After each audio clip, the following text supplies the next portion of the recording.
So that's it, people. We're on the last two temples of our fantastic Cambodia temple tour.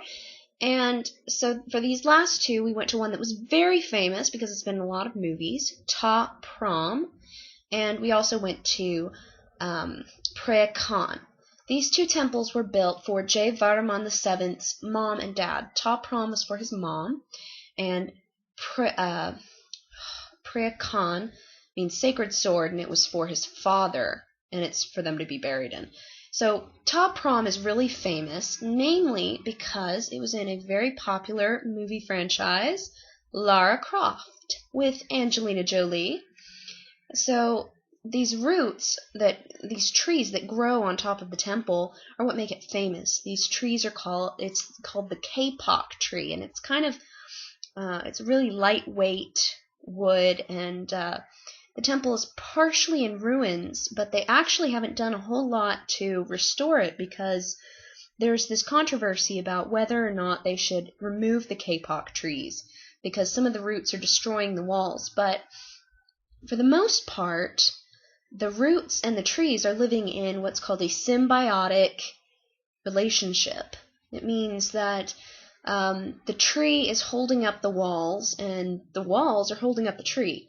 And so they're living together in harmony, and it was just really, really beautiful and indicative of, I thought it was very cool for a spiritual place because this was a temple for two different things that have different goals to be working in tandem towards something special, something unique to both of them, a similar goal. And so it was just very cool. And here I am living in a not-so-symbiotic relationship with the tree. No, I'm just kidding. Just taking goofy pictures. But it was very cool because there's another movie that's kind of based off of this, and you see this style is very similar to what The Jungle Book is. The temples that the monkeys live in has a lot of references, very clear references to these temples in and around Angkor Wat.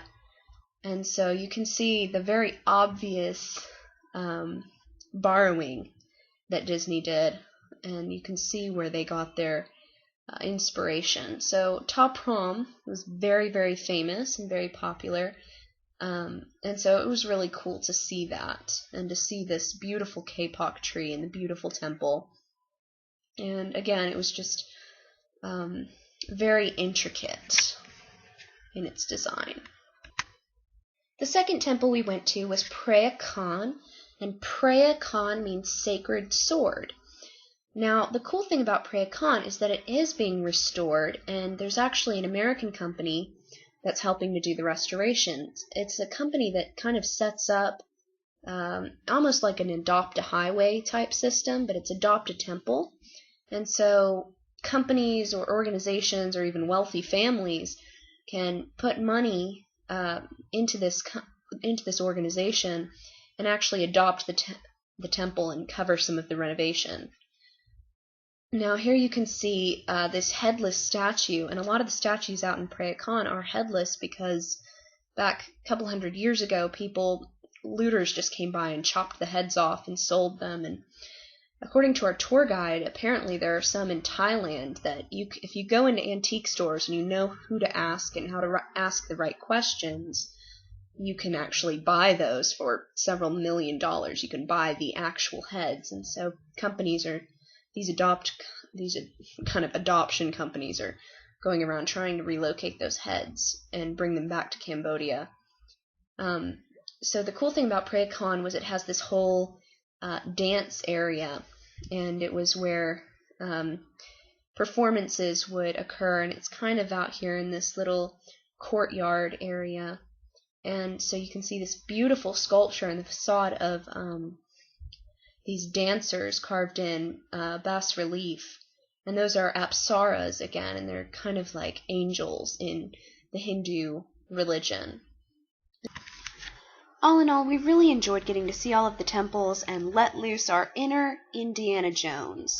It was very cool. That's the end of Cambodia for now. I'll see you when we start Taipei.